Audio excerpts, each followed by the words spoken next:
Hello friends, अगर आप class 12th के स्टूडेंट हैं और अपना बोर्ड एग्ज़ाम 2024 में देने वाले हैं लेकिन अभी तक आपकी फिजिक्स में अच्छे से तैयारी नहीं हो पाई है, तो ये वीडियो आप लोग के लिए एक वरदान साबित होने वाला है। क्योंकि इस वीडियो में सारे ऐसे क्वेश्चन लिए गए हैं जो कि कहीं ना कहीं आप लोगों से छूट गए होंगे। जितनी भी अच्छी आप लोगों ने तैयारी कर ली हो, लेकिन ये क्वेश्चन जो होने वाले हैं, इंपॉर्टेंट क्वेश्चन जितने भी हैं, वो कहीं ना कहीं आप लोगों से मिस हो गए होंगे। तो वो जो क्वेश्चन मिस करे हुए वो सारे आपको एक ही वीडियो में देखने को मिल जाएंगे। तो वीडियो को फुल एंड तक देखिएगा। हो सकता है कोई आप इंपॉर्टेंट क्वेश्चन मिस ना कर दो, इसलिए बने रहिए एंड तक। एकदम शुरू से फिजिक्स की पढ़ाई करते हैं ऐसे बच्चे जो अभी तक कुछ भी नहीं पढ़ पाए, उनके लिए ये एकदम वरदान सिद्ध होने वाली है। तो चलिए वीडियो को हम स्टार्ट करते हैं। देखिए यहाँ पर पहला क्वेश्चन हमको दिख रहा है कि वैद्युत बल रेखाएं एक दूसरे को क्यों नहीं काटती हैं। तो भैया, जो वैद्युत बल रेखाएं आप लोगों ने पढ़ रखी होंगी वो एक दूसरे को क्यों नहीं काटती हैं, उससे कारण होते हैं। वो कारण हम लोग अपने क्वेश्चन में पढ़ लेते हैं। क्या कारण है कि वैद्युत बल रेखाएं एक दूसरे को नहीं काटती हैं। तो वैद्युत बल रेखाएं एक दूसरे को नहीं काटती क्योंकि इस स्थिति में कटान बिंदु पर एक से अधिक स्पर्श रेखाएं खींची जा सकती हैं। मतलब कि कहने का मतलब यहाँ पर ये है कि ये मान लीजिए आपने कोई दो विद्युत बल रेखाएं आपस में काटते हुए बना दी, तो यहाँ पर देखिए बीच में मल्टीप्लाई का साइन बन गया। ये जो पॉइंट दिख रहा होगा यहाँ पर क्या हुआ, कटान बिंदु एक बन गया। अब क्या यहाँ पर कह रहा है, देखिए क्वेश्चन की इस स्थिति में कटान बिंदु पर एक से अधिक स्पर्श रेखाएं खींची जा। उसके बाद अब दूसरा क्वेश्चन यहाँ पर आपको दिख रहा होगा कि विद्युत बल संबंधी कूलॉम का नियम हम लोग को लिखना है। तो मतलब कूलॉम का नियम क्या होता है, ये आप लोग को यहाँ पर लिखना है। हालांकि ये तो आप लोगों ने पढ़ रखा होगा, लेकिन एक बार फिर से इसको क्विक रिविजन हम लोग जल्दी से कर लेते हैं कि उसका आंसर होगा क्या। तो देखिए इसका उत्तर क्या है। कूलॉम का नियम क्या होता है कि इस नियम के अनुसार दो बिंदु आवेशों के बीच लगने वाला बल उनके गुणनफल के अनुक्रमानुपाती तथा उनके बीच की दूरी के वर्ग के व्युत्क्रमानुपाती होता है। जैसा कि नीचे आपको यहाँ पर दिख रहा होगा डायग्राम में कि ये हमारा क्या हो जाएगा, ये मेरा Q1 और ये हमारा Q2 है। तो Q1 Q2, ठीक, इनके बीच का दूरी कितनी है, R। तो क्या कह रहा है हमारा नियम, देखिए कि दो बिंदु आवेशों के बीच लगने वाला बल उनके गुणनफल, मतलब किसके गुणनफल, Q1 इंटू Q2, ठीक, के अनुक्रमानुपाती। तो अनुक्रमानुपाती का साइन ये होगा, तथा उनके बीच की दूरी के वर्ग के व्युत्क्रमानुपाती। तो इनके बीच की दूरी r है, तो r का स्क्वायर मतलब वर्ग होता है, r का वर्ग हमने कर दिया इसके। और फिर यहाँ से हम क्या करेंगे, ये अनुक्रमानुपाती का साइन हटाएंगे तो एक कांस्टेंट लगाएंगे जिसका वो होता है 1/4πε0। तो ये होता है हमारा कूलॉम के नियम का कांस्टेंट। तो ये हमने लगा दिया, इसकी वैल्यू भी होती है, आप लोगों को पता होगा। तो 9 जो होता है यहाँ पर आप लोगों ने पढ़ रखी होगी 1/4πε0 की 9 × 10⁻⁻9 करके होती है वैल्यू इसकी। बस यही आपको कूलॉम का नियम, इतना आप लोग को लिख देना है इसके बॉक्स के अंदर जितना लिखा हुआ है। तो ये हमारा सेकंड क्वेश्चन खत्म हुआ। अब देखते हैं अपना तीसरा क्वेश्चन। उसका देखिए अगला क्वेश्चन हमारा पूछ रहा है यहाँ पर गॉस की प्रमेय लिखिए। तो गॉस की प्रमेय, ये आप लोग को पता होगा, बहुत ही मोस्ट इंपॉर्टेंट टॉपिक है हमारे क्लास 12th का। गॉस की प्रमेय क्या होती है कि देखिए अगर 2-3 नंबर में आपसे पूछा रहेगा, 2 नंबर में तो आप केवल ऐसी थ्योरी लिख के चले जाओगे। अगर आपको और डिटेल में जानना है और इसकी डेरिवेशन आपको समझनी है कि कैसे सूत्र का निगमन होगा, तो वो आप हमारी पिछली वीडियो में जाके देख सकते हो। वहाँ पर गॉस की थ्योरम को बहुत ही अच्छी तरह से समझाया गया है। यहाँ पर क्या है कि गॉस की प्रमेय के अनुसार किसी बंद पृष्ठ से गुजरने वाला कुल वैद्युत फ्लक्स को हम लोग किससे रिप्रेजेंट करते हैं, फाई से, ठीक है, उस पृष्ठ पर लगने वाले कुल आवेश का 1/ε0 गुना होता है। तो कुल आवेश क्या होता है, Q, और गुना होता है मतलब ε0 गुना। तो कुल मिला के हमारे पास जो फॉर्मूला बन के आएगा वो बन के आएगा फाई = Q/ε0। तो ये आपको 2 नंबर में केवल इतना लिख देना है। नेक्स्ट क्वेश्चन देखिए अगला हमारा पूछ रहा है कि रेखीय आवेश घनत्व से आप क्या समझते हैं। तो रेखीय आवेश घनत्व होता क्या है ये देख लेते हैं हम लोग पहले इसकी डिफिनेशन के माध्यम से कि किसी तार की प्रति एकांक लंबाई पर वितरित आवेशों की मात्रा को हम लोग रेखीय आवेश घनत्व कहते हैं। इसका एक फॉर्मूला होता है λ = Q/L। ज़्यादा डिटेल में हम लोग नहीं पढ़ेंगे क्योंकि ज़्यादा समय नहीं है आपके पास, और मुश्किल से 20-22 दिन बचे हैं आप लोग के एग्ज़ाम शुरू होने में। फिर ज़्यादा इसको डिटेल से पढ़ते हैं तो हम लोग की ये वीडियो काफ़ी लंबी हो जाएगी। तो फिलहाल 2 नंबर में पूछे जा रहे हैं क्वेश्चन, तो आपको केवल इतना लिख देना है। इसका मात्रक यहाँ पर आपको लिख देना है कूलॉम/मीटर। नेक्स्ट क्वेश्चन देखिए यहाँ पर बनना है कि वैद्युत क्षेत्र की तीव्रता की परिभाषा लिखिए। भैया वैद्युत क्षेत्र की तीव्रता क्या होती है, वहाँ पर इसका आपको फॉर्मूला बताना है। तो फॉर्मूला तो या आप लोगों ने कहीं ना कहीं इसको पढ़ ही लिया होगा, F/Q होता है। अब होता क्या है इसको हम लोग डिफिनेशन के माध्यम से समझते हैं, क्योंकि 2 नंबर में केवल फॉर्मूला लिख के चले जाओगे तब भी वो नंबर काट लेगा एग्जामिनर। थ्योरी थोड़ी बहुत लिखनी पड़ती है।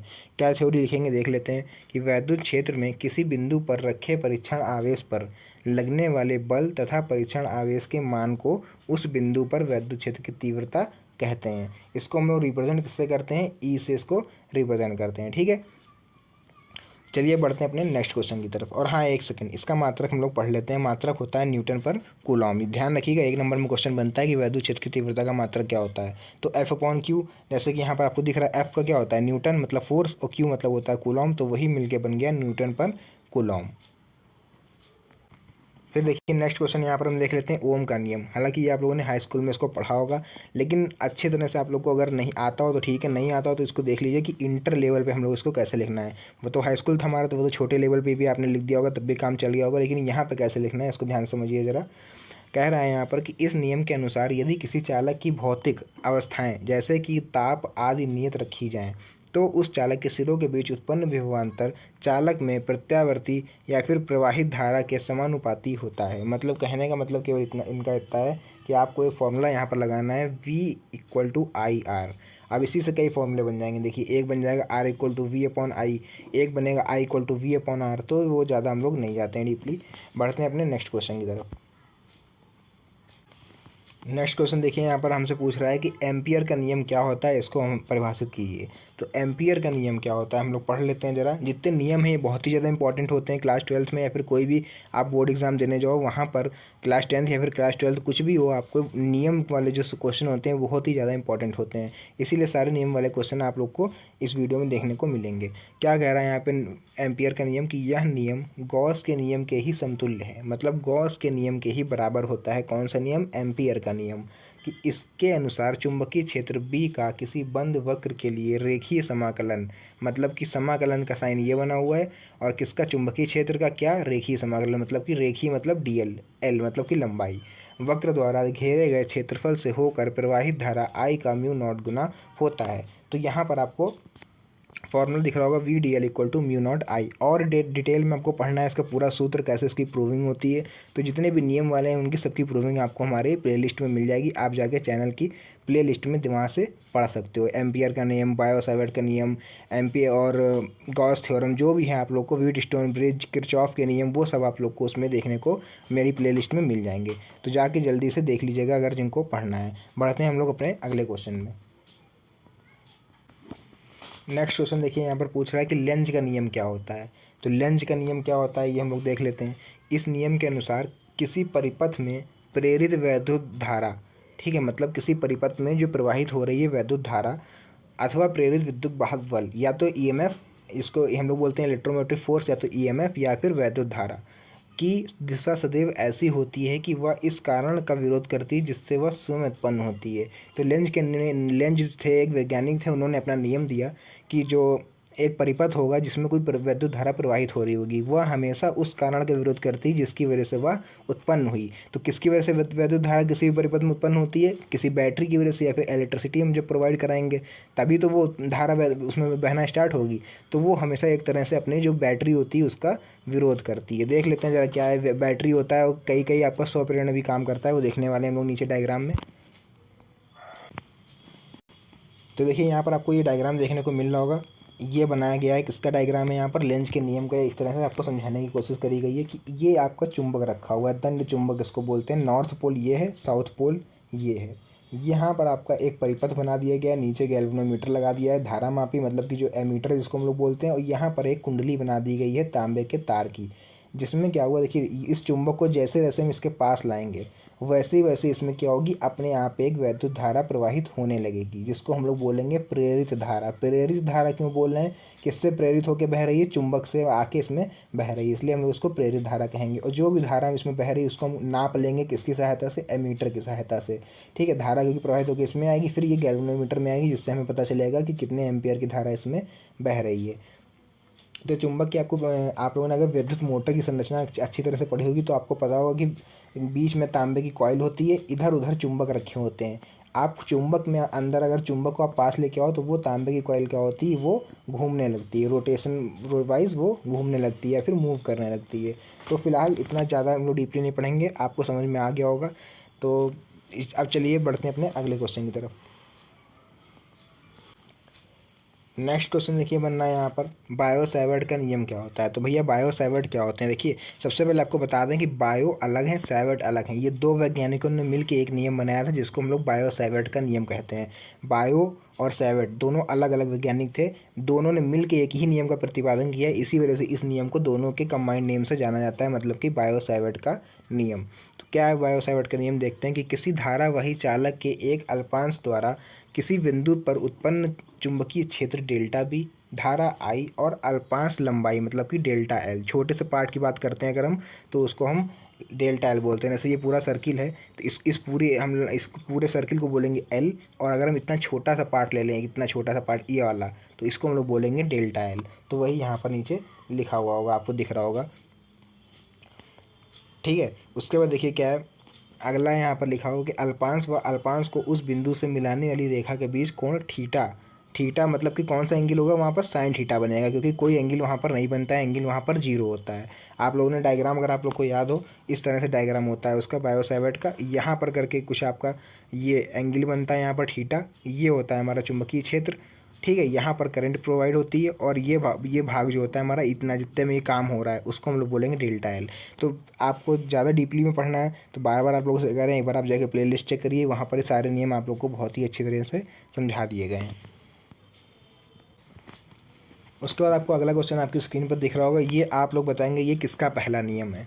अगर अच्छे से आप लोग पढ़ाई करके आए हो तो ये कमेंट में ज़रूर अभी तुरंत बताइए, कमेंट में बिना नीचे देखे ईमानदारी से बताइएगा, बिना आप केवल ये डायग्राम, केवल आपको ये डिफिनेशन पढ़ने को मिल जाएगी, नीचे मत देखिएगा, और कमेंट में बताइए किसके नियम है। तो ये फिलहाल हम बता दें आप लोग को, ये किरचॉफ का नियम है, जिसमें कि किरचॉफ ने कितने नियम दिए थे ये भी आप लोग को नीचे कमेंट में बताना है। तो कमेंट में आप लोग ये बताइए कि किरचॉफ ने कितने नियम दिए थे और कौन कौन से नियम दिए थे, ठीक है। कोई भी दो तीन चार जितने भी होंगे आप लोग बता सकते हैं।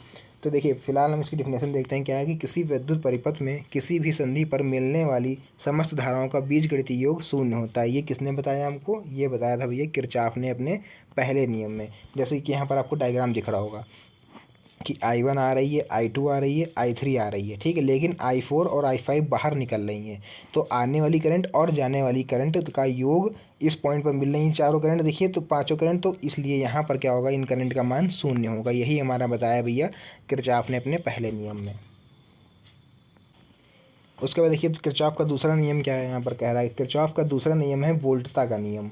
मतलब वोल्ट, एक इन्होंने दिया करंट पर, दूसरा दिया इन्होंने वोल्टेज पर। तो वोल्टेज पर कौन सा नियम दिया, थ्योरी हम लोग यहाँ पढ़ लेते हैं, डायग्राम आपको नीचे दिख रहा होगा, लेकिन पूरी डेरिवेशन बताने का हमारे पास समय नहीं है, और आप लोग के पास भी समय नहीं होगा, क्योंकि ये हम लोग छोटे छोटे शॉर्ट, एक तरह से शॉर्ट नोट्स जितने होते हैं वो हम लोग पढ़ रहे हैं। डीपली आपको पढ़ना है तो आप लोग जाके वहाँ से, मेरे चैनल पर प्लेलिस्ट बना रखी है मैंने ऑलरेडी, सभी जितने इंपॉर्टेंट टॉपिक हैं आप लोग वहाँ से फिजिक्स का जो भी हो पढ़ सकते हो, ठीक है। फिजिक्स, केमिस्ट्री, आपको मैथ जो भी पढ़ना हो आराम से आप लोग वहाँ जाके पढ़ सकते हैं। फिर क्या देखिए यहाँ पर क्या कह रहा है कि किसी विद्युत परिपथ में किसी भी बंद पास के विभिन्न भागों में प्रवाहित धारा एवं संगत प्रतिरोधों के गुणनफल का बीजगणितीय योग उस पास में लगे समस्त विद्युत भाग बलों के योग के बराबर होता है। तो अगर आप ये डायग्राम वगैरह ये सब नहीं भी बना के आते हो, आप केवल यहाँ से लेके यहाँ तक दूसरा नियम लिखे आते हो, तब भी आपको नंबर वो उतने ही देगा। नेक्स्ट क्वेश्चन देखिए क्या है, अगला क्वेश्चन यहाँ पर बनना है हमारा, स्नेल का नियम क्या होता है। तो स्नेल का नियम क्या होता है वो देख लेते हैं कि किन्हीं दो माध्यमों के लिए तथा एक निश्चित रंग मतलब कि तरंगदैर्घ्य के प्रकाश के लिए आपतन कोण की तथा अपवर्तन कोण की जिया एक निश्चित अनुपात में होती हैं। मतलब किसी भी दो माध्यम में, जैसे सघन माध्यम से विरल माध्यम या फिर विरल माध्यम से सघन माध्यम में, आपतन कोण और अपवर्तन कोण की जिया क्या होंगी, बराबर होंगी। इसका फॉर्मूला हम लोग देख लेते हैं क्या होता है। नेक्स्ट क्वेश्चन देखिए, उसके बाद उसी में क्या कह रहा है आगे कि आपतन कोण अपवर्तन कोण की जिया, जहाँ पर आपतन कोण मेरा होता है आई और अपवर्तन कोण होता है आर। तो आई अपॉन आर एक कांस्टेंट रेशियो में होते हैं, जिसको हम लोग नियतांक बोलते हैं, मतलब कांस्टेंट। तो ये जो अपवर्तनांक होता है वो क्या होता है, अपवर्तनांक, उसमें कहा गया है कि आपतन कोण और अपवर्तन कोण की जिया के अनुपात के बराबर होता है। तो यहाँ पर आपको ये फॉर्मूला देखने को मिल जाएगा, जिसको हम लोग 1n2 sine I upon sine R बोल सकते हैं। 1n2 मतलब कि पहले का अपवर्तनांक किसके सापेक्ष, दूसरे माध्यम के सापेक्ष, मतलब पहले से अपवर्तनांक दूसरे माध्यम के सापेक्ष पहले माध्यम का अपवर्तनांक। देखिए यहाँ पर एक क्वेश्चन भी आप लोग के लिए आ चुका है बीच में। क्या कह रहा है क्वेश्चन देखिए, क्योंकि न्यूमेरिकल भी पूछे जाते हैं इसलिए हम लोग थोड़े न्यूमेरिकल भी लगा लेते हैं। तो न्यूमेरिकल क्या कह रहा है कि 1.5 इंटू 10⁻³ कूलॉम आवेश पर 2.25 न्यूटन बल कार्य करता है।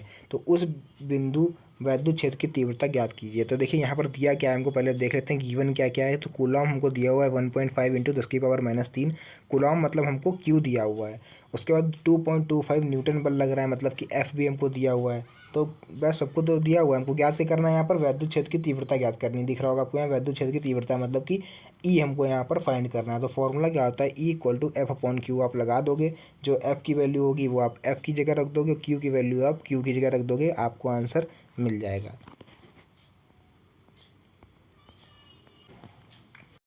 अगला क्वेश्चन है, देखिए एक इलेक्ट्रॉन तथा एक प्रोटॉन एक समान वैद्युत क्षेत्र में रखे गए हैं। मतलब एक इलेक्ट्रॉन और एक प्रोटॉन बिल्कुल इक्वली, जो वैद्युत क्षेत्र होता है वो एकदम समान है, एक समान वैद्युत क्षेत्र में रख दिए गए हैं। किसका त्वरण अधिक होगा। तो त्वरण मतलब कि एक्सेलरेशन किसका अधिक होगा। तो त्वरण क्या होता है देखते हैं इसमें हम, कि इलेक्ट्रॉन का त्वरण अधिक होगा, क्योंकि प्रोटॉन की अपेक्षा इलेक्ट्रॉन का द्रव्यमान कम है। इलेक्ट्रॉन का द्रव्यमान बहुत ही कम होता है प्रोटॉन के सापेक्ष, इसलिए हमारा जो त्वरण होगा वो किसका अधिक होगा, इलेक्ट्रॉन का त्वरण अधिक होगा। अगला क्वेश्चन यहाँ पर क्या कह रहा है कि वैद्युत विभव की परिभाषा दीजिए एवं मात्रक बताइए। तो वैद्युत विभव की भैया परिभाषा क्या होती है, आप लोग को हम पिछली वीडियो में बहुत अच्छे से हमने एक्सप्लेन करा था इस चीज़ को।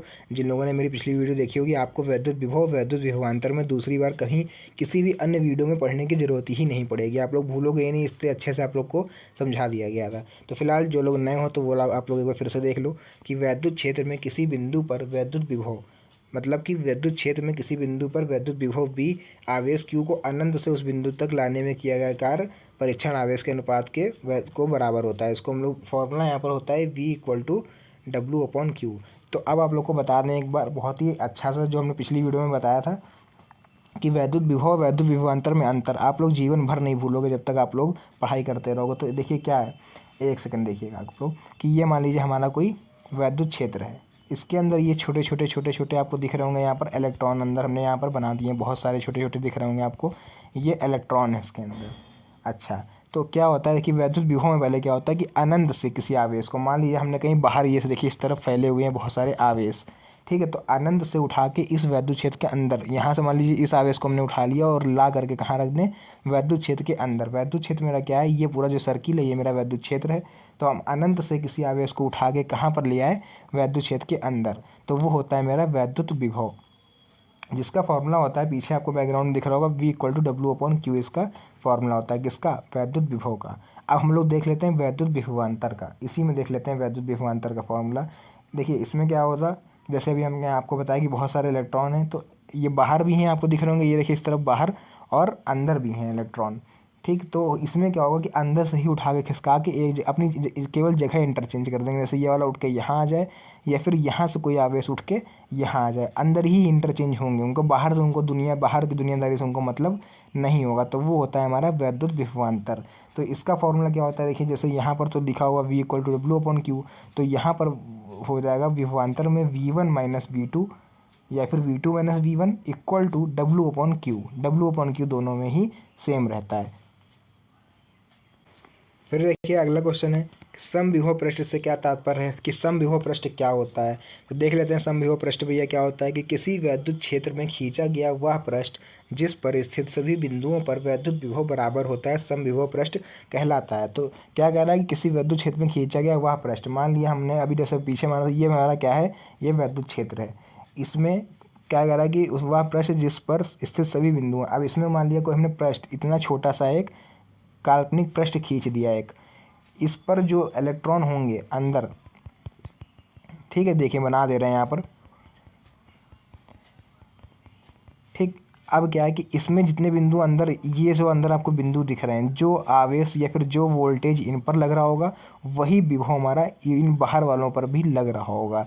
तो कहने का मतलब ये है कि आपको नाम से पता चल रहा होगा, समविभव पृष्ठ मतलब कि समविभव, जिनका विभव समान हो, ऐसे पृष्ठ को हम लोग समविभव पृष्ठ कहते हैं। अगला क्वेश्चन देखिए क्या है, कि इलेक्ट्रॉन वोल्ट की परिभाषा दीजिए। अभी तक हम लोगों ने सुना तो खूब है इलेक्ट्रॉन वोल्ट, लेकिन अब इसकी परिभाषा हम लोग को पढ़नी है कि क्या होता है इलेक्ट्रॉन वोल्ट। तो एक इलेक्ट्रॉन वोल्ट वह ऊर्जा है जो एक इलेक्ट्रॉन, मतलब Q इक्वल टू ई, मतलब ये आप लोगों ने वैल्यू पढ़ी होगी 1.6 इंटू 10⁻⁻19 एक वोल्ट विभवांतर पर त्वरित होने पर प्राप्त करता है। मतलब इस इतने आवेश पर जब 1 वोल्ट हम विभवांतर लगाएं तो जब त्वरित होता है तो वो हमें जो एनर्जी प्राप्त होती है, वहाँ से जो वोल्टता प्राप्त होती है, हम लोग उसको बोलते हैं 1 इलेक्ट्रॉन वोल्ट। ठीक है, वो एनर्जी हमको जो मिलती है उसी को हम लोग बोलते हैं 1 इलेक्ट्रॉन वोल्ट एनर्जी। अब बढ़ते हैं अपने अगले क्वेश्चन पर। ठीक है, अब देखिए नेक्स्ट क्वेश्चन हमारा यहाँ पर है कि संधारित्र की धारिता की परिभाषा दीजिए। तो इस क्वेश्चन में देखिए, इसकी डिफिनेशन हम देखने से पहले आप लोग से एक चीज़ केवल पूछना चाह रहे हैं कि अभी तक आप लोगों ने चैनल को सब्सक्राइब कराया है कि नहीं करा है। नहीं करा तो यार प्लीज़ कर दीजिए, आप लोग बहुत मेहनत से वीडियो बनाते हैं। एक लाइक वीडियो को कर दीजिएगा सब्सक्राइब, और अगर क्योंकि आपका ही फ़ायदा है देखिए सब्सक्राइब करने में, आप कर लोगे तो आपको अगली वीडियो जो हम डालने वाले हैं वो बहुत ही जल्दी आप तक सबसे पहले नोटिफिकेशन आपको मिल जाएगा, ताकि आप उसको तुरंत देख पाओगे। लाइक करने से हमें थोड़ा मोटिवेशन मिलेगा कि हाँ आप लोगों को समझ में आ रहा है, ताकि हम और वीडियो अच्छी तरह से बना पाएँ। तो देख लेते हैं इसका आंसर क्या है कि किसी संधारित्र की धारिता उसकी एक प्लेट को दिए गए आवेश तथा दोनों प्लेटों के बीच उत्पन्न विभवांतर के अनुपात के बराबर होती है। इसका फॉर्मूला देखेंगे C=Q/V या फिर Q=CV। तो ये होता है हमारा संधारित्र की धारिता का परिभाषा। तो अगला क्वेश्चन देखिए यहाँ पर क्या है बच्चों। अगला क्वेश्चन है कि भंजक विभवांतर किसे कहते हैं। तो भंजक विभवांतर क्या होता है वो हम लोग देखने वाले हैं कि किसी परावैद्युत पदार्थ के भंजक हुए बिना, भंजक मतलब कि उसके टूटने से पहले, एक तरह से उसके बिखरने से पहले, उसके दोनों सिरों के बीच लगाए गए वैद्युत विभवांतर के अधिकतम मान को, उस परावैद्युतांक जो होता है उसको हम लोग भंजक विभवांतर कहते हैं। तो ये आप लोग का बहुत ही मोस्ट इंपॉर्टेंट क्वेश्चन आपको दिख रहा होगा। एक और नीचे यहाँ पर लिखा हुआ है कि 1 मेगा इलेक्ट्रॉन वोल्ट को जूल में व्यक्त कीजिए। ये क्वेश्चन 3 नंबर में पूछा गया था, पिछले ईयर पूछा गया 2023 में।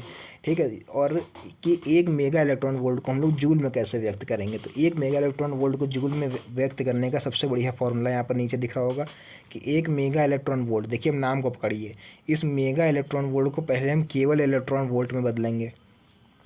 तो उसके लिए हमें किससे 10⁻6 से मल्टीप्लाई करानी पड़ेगी। ठीक है, 10⁻6 से हमने मल्टीप्लाई करा दी। अच्छा, अब एक इलेक्ट्रॉन कितना होता है 1.6 इंटू 10⁻−19। बस कुछ नहीं करना है, सिंपल दोनों की आपको मल्टीप्लाई करा देनी है और हमारा यहाँ पर जूल में आंसर निकल आएगा।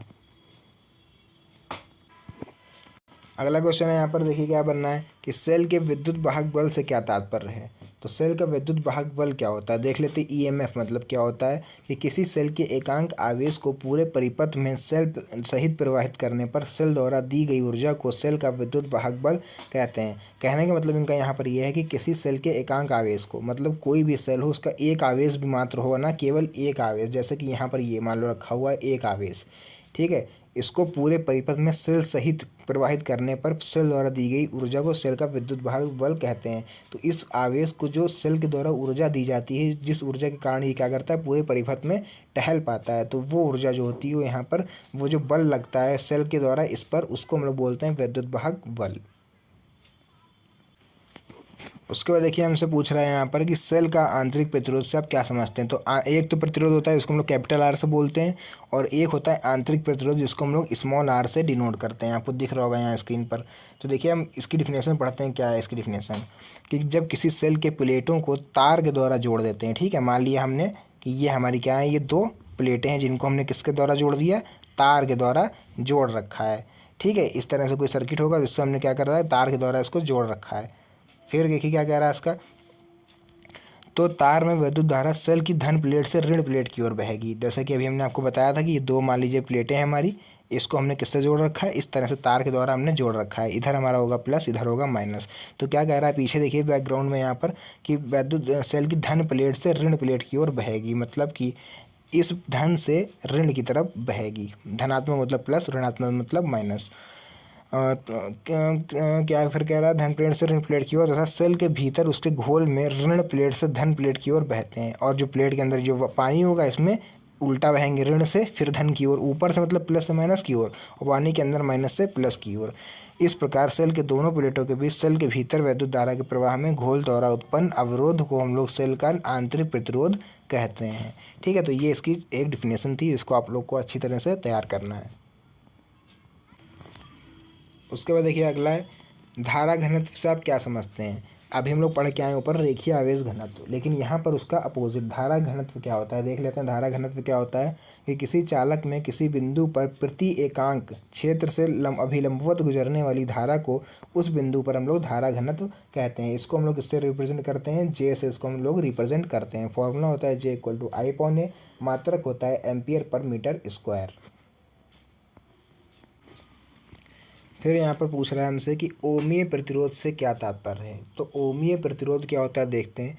वे परिपथ जिनमें ओम के नियम का पूर्णतः पालन होता है, मतलब ऐसे परिपथ जिनमें क्या होता है कि ओम का नियम पूरी तरह से लागू हो, उसको हम लोग बोलते हैं ओमीय प्रतिरोध। अर्थात उनके सिरों पर आरोपित विभवांतर V तथा संगत प्रतिपथ में बहने वाली धारा I का अनुपात सदैव नियत रहता है, ओमीय परिपथ कहलाते हैं। मतलब कहने का मतलब ये कि आप इतना लिख दीजिए केवल कि ऐसे परिपथ या फिर वे परिपथ जिनमें ओम के नियम का पूर्णता यानी पूरी तरह से लागू करते हैं, उनको हम लोग ओमीय परिपथ कहते हैं।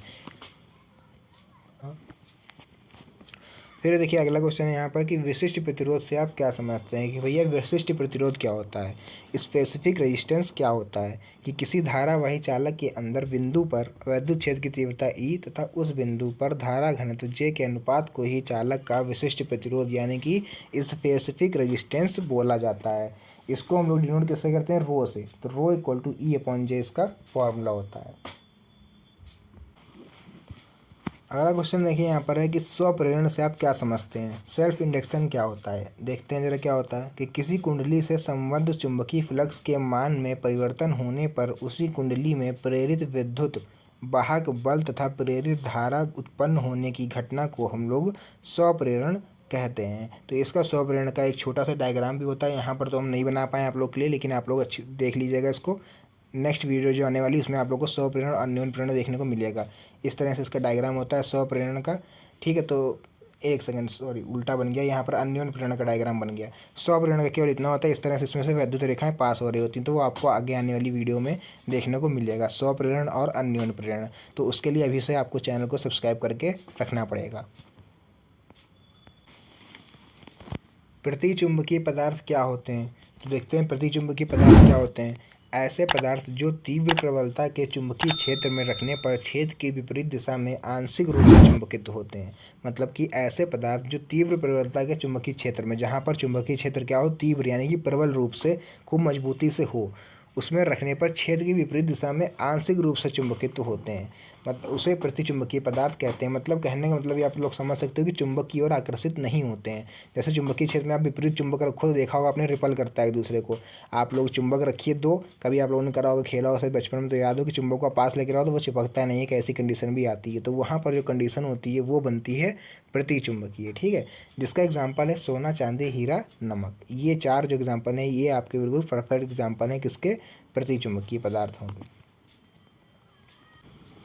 उसके बाद देखिए अगला क्वेश्चन यहाँ पर है कि प्रत्यावर्ती धारा के शिखर मान से आप क्या समझते हैं। तो धारा का शिखर मान क्या होता है वो हम लोग देख लें, पूछा रहता है। हालांकि ये आपको अल्टरनेटिंग करंट चैप्टर है, ये उससे क्वेश्चन लिया गया है। तो देखिए क्या होता है इसका आंसर। चुंबकीय क्षेत्र में घूमती हुई कुंडली के एक चक्कर यानी कि I0 में परिपथ में उत्पन्न प्रत्यावर्ती धारा मान 2 बार अधिकतम होता है।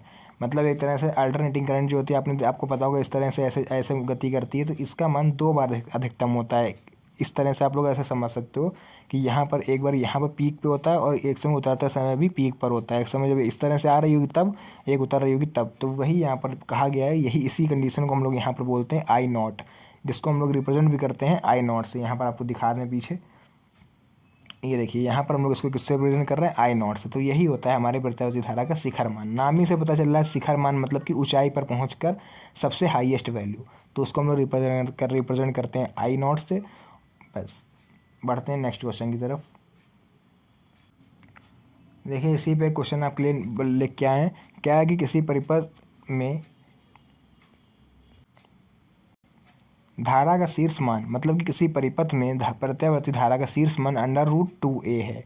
धारा का वर्ग माध्य मूल मान ज्ञात कीजिए। तो वर्ग माध्य मूल मान मतलब होता है IRMS, root mean square value, IRMS, जिसको हम लोग रिप्रेजेंट करते हैं IRMS से, ठीक है। इसका फॉर्मूला होता है, यहाँ पर देख रहे होंगे आप लोग, IRMS = I0/√2। तो बस I0 आपको यहाँ पर दिया हुआ है। देखिए शिखर मान आपको दिया हुआ है, धारा का शिखर मान या फिर शीर्ष मान, बात एक ही है। √2 एम्पियर दिया हुआ है और यहाँ पर वर्ग माध्यमूल में नीचे आपका फॉर्मूला होता है √2, तो रूट से √2 कैंसिल, 1 एम्पियर आपकी करंट जो होगी वो धारा का माध्यमूल होगा। मतलब कि IRMS की वैल्यू यहाँ पर जो होगी वो होगी 1 एम्पियर। अब देखिए नेक्स्ट क्वेश्चन क्या है हमारा कि वाटहीन धारा से हम लोग क्या समझते हैं। तो वाटहीन धारा क्या होती है, देखिए समझिएगा ध्यान से कि यदि किसी प्रत्यावर्ती परिपथ में केवल प्रेरकत्व अथवा केवल धारिता है, तो प्रेरकत्व मतलब L, जिसको L का सिंबल इस तरह से आप लोगों ने देखा होगा, इस तरह से होता है कुंडली की टाइप का, ये होता है हमारा L। और प्रेरकत्व मतलब कि आपको पता ही होगा यहाँ पर धारिता, देखिए प्रेरकत्व हमने बना दिया ये, और धारिता क्या होती है, इस तरह से आप लोगों ने देखा होगा सर्किट में बना जोड़ा हुआ होता है, वो होता है हमारी धारिता का सिंबल। ठीक है, तो कहने का मतलब क्या डिफिनेशन देखिए कि यदि किसी प्रत्यावर्ती परिपथ में केवल प्रेरकत्व या फिर केवल धारिता हो, मतलब प्रतिरोध शून्य हो, प्रतिरोध ना हो उसमें, तो वह परिपथ में जो धारा प्रवाहित होते हुए भी औसत शक्ति क्षय शून्य रहता है। इसलिए इसे हम ऐसा परिपथ प्रत्यावर्ती परिपथ का वाटहीन धारा कहलाता है। वाटहीन धारा मतलब वही होती है जिसमें केवल प्रेरकत्व और केवल धारिता हो, रेजिस्टेंस ना हो, वो हमारा कहलाएगी, ऐसी करंट कहलाती है वाटहीन धारा। तो आज की वीडियो को हम लोग फिलहाल यहीं पे एंड करते हैं, क्योंकि टाइम ज़्यादा नहीं है, अब नेक्स्ट वीडियो भी बनानी है आप लोग के लिए। तो जिन्होंने अभी तक चैनल को सब्सक्राइब नहीं करा है, प्लीज़ एक बार आप लोग चैनल को सब्सक्राइब कर लीजिए, वीडियो को भी लाइक कर दीजिएगा, और जो भी इंपॉर्टेंट टॉपिक आप लोग से छूट गए हैं वो हम लोग नेक्स्ट वीडियो में कवर कर लेंगे। आई होप आप लोग वीडियो को अच्छे तरह से आप लोगों ने समझा होगा, और जो भी आपके टॉपिक होंगे वो आप लोग यहाँ से अच्छी तरह से समझ गए होंगे। तो मिलते हैं नेक्स्ट वीडियो में, तब तक के लिए धन्यवाद।